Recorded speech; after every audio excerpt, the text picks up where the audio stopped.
Merienda po tayo. Nandito po ako sa bukid. Naghahapay ho ako ng mga kahoy na uulingit. Panggatong namin para hindi na kami bumili ng uling. May merienda ako. Dala akong tinapay. Oh. Kain tayo guys. Merienda muna tayo.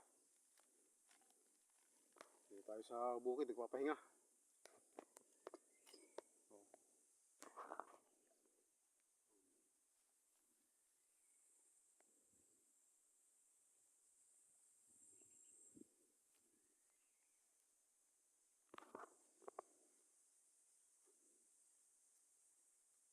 Mamaya maghahapay pa ako ng kahoy.